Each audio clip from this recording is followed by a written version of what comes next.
పొద్దుగాల లేచి కిటికీలకెళ్ళి బయటికి చూసి ఇంకా తెల్లారలే కావచ్చు జరసేపు బండుకొని లేద్దామని అట్లొరికి మళ్ళీ లేచి చూసేసరికి ఏమున్నది గడారంలో ముళ్ళు 8 దాటి చూపిస్తుంది. ఓ కొడుక ఆఫీస్కు ఆలస్యమవుతుందని చెప్ప ఇన్నని ఉడుకు నీళ్ళు పెట్టుకొని బుడబుడ తానం చేసి మాత్రం నాష్ట జప్పరిచ్చి బయలుదేరిన. మిక్స్ ఇట్లనే అవుతుండొచ్చు కదా, అట్లున్నది మరి వాతావరణం.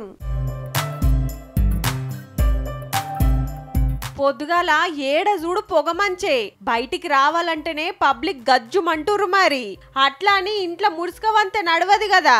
బావుల కాడికి ఓతోళ్లకు, పేపర్లు పాల ప్యాకెట్లు వేస్తోళ్లకు, సఫాయి వాళ్ళకైతే చిన్న గోస కాదుల్లా.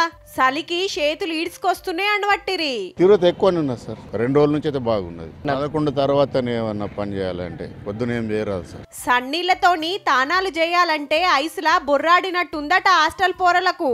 ఇండ్లంటే గరం నీళ్లకు సౌలత్ ఉంటదాయే. బాగా చల్లి వస్తుంది, స్నానం చేస్తుంటే చల్లి వస్తుంది. వేడి నీళ్ళు ఇస్తే కొద్దిగా మాకు కూడా బాగుంది.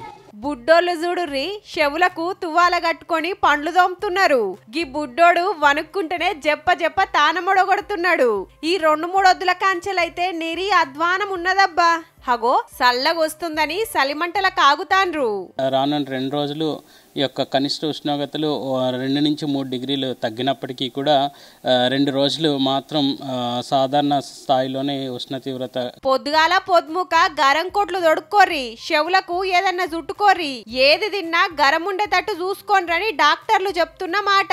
అట్లనే పిల్లలు, పెద్ద మనుషులు, దగ్గుదమ్మున్నోళ్ళు చలికాలం వెళ్ళేదాకా జాగ్రత్తగా ఉండాలట. జర పైలం మరి.